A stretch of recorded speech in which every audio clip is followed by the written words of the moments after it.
Now it's Sfarage taking the shot, scores! What a move! What a goal!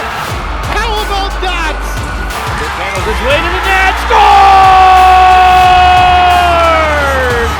Oh my goodness! This is NOJHL Game Day. Welcome back into our league studio, everybody. I'm Alex Bastyovanszky. It's great to see you again. I've got a ton to cover, and I've only got a few minutes to do it. Lots to get caught up on, so let's go.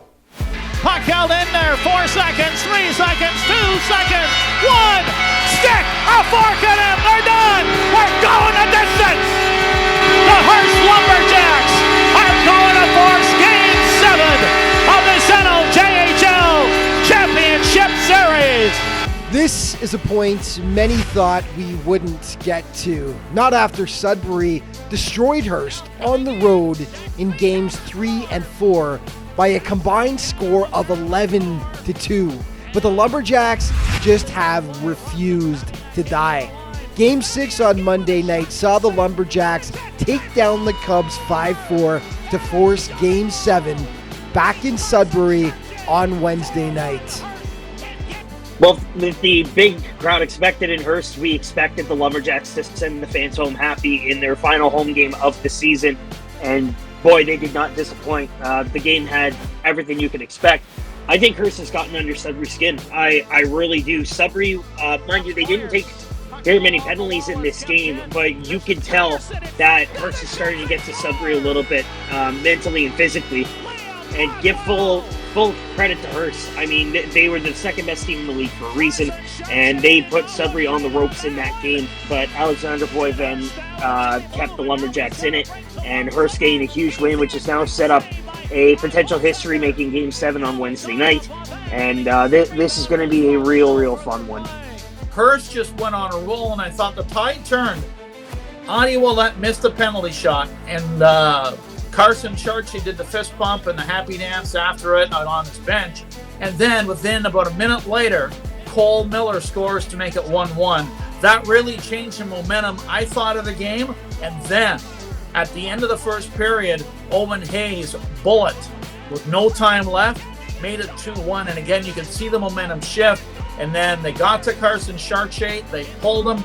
And Sudbury did their best to come back. I thought Noah Boland did a great job coming back in relief and did a great job in relief, but Sudbury just ran out of time and couldn't get the equalizer going forward.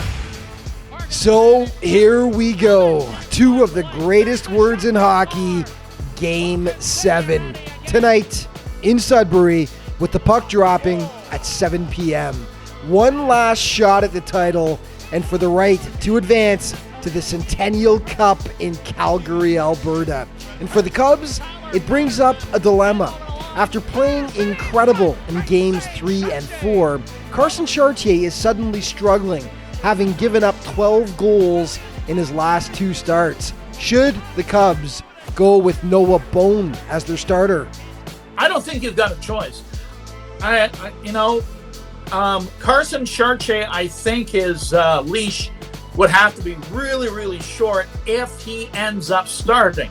Noah Boland, why not? Give the kid a chance. He came on in relief. He's done a nice job. Throw the kid a bone. I really think Hearst has got the momentum, and Sudbury's going to have to find a way to do it, because if Sudbury does not come out with any kind of pace and flow in the first period, this becomes a totally different game, and I think Hearst can win it in Game 7 with a very strong first period. Like many people predicted, here we go. This is what it's all about right here. Game 7 is coming up, and it's for not just a trip to Calgary, it's for all of the bragging rights and all of the glory. For the Hearst Lumberjacks, it's the third time in the last 10 years the NOJHL final has gone to Game 7, and Hearst has been in all 3 of those scenarios. This game really could go either way. I think it's going to be another pack barn. I think we're going to see probably a 50-50 split in the crowd, if you honestly ask me. This is going to be my first Game 7 I've ever called in my broadcasting career. I'm sure there's going to be a lot of nerves in the arena. Both teams are going to be very nervous. All the staff are going to be nervous. But just enjoy the ride and get ready for a big Game 7 battle for all of the marbles. I can't wait.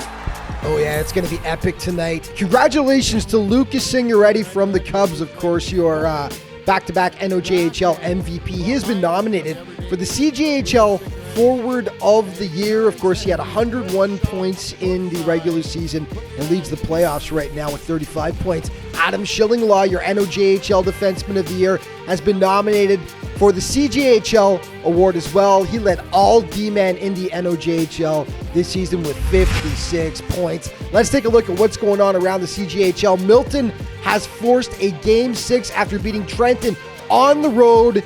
Game 6 going tonight back in Milton. Congratulations to Cam River for the second time in 3 seasons. They are going to the Centennial Cup after taking down Dryden in overtime to win the series 4-2. And Dauphin has forced Game 7 against Northern Manitoba after defeating them 2-1 the other night. And of course, it all culminates in Calgary from May 8th through to the 18th. All the league winners from across the CJHL going toe-to-toe for the ultimate prize, the Centennial Cup. Will it be Hearst? Will it be Sudbury from the NOJHL? We are going to find out tonight. Primetime player from Game 6, Don-Evan Veilleux from the Hearst Lumberjacks. He was a monster. He had 2 points for the Jacks in the win, including what turned out to be the game winner right there in the victory over the Cubs. And your play of the day brought to you, of course, by our friends at BrokerLink Auto, Home, and Business Insurance. BrokerLink, life is confusing. Your insurance shouldn't be. We're giving it to Owen Hay for the buzzer beater goal, which is 0.8 seconds left on the clock. That'll about do it. Difficulty for Cohan. Hearst, can they get a shot off? They do, they score! They score! Hearst leads at the end of the period. Oh my! Owen Hay! Yeah, just remember that to stay up to date with everything that's going on in the NOJHL, be sure to check out the league's official social media outlets. Thank you so much for watching. We'll see you next time.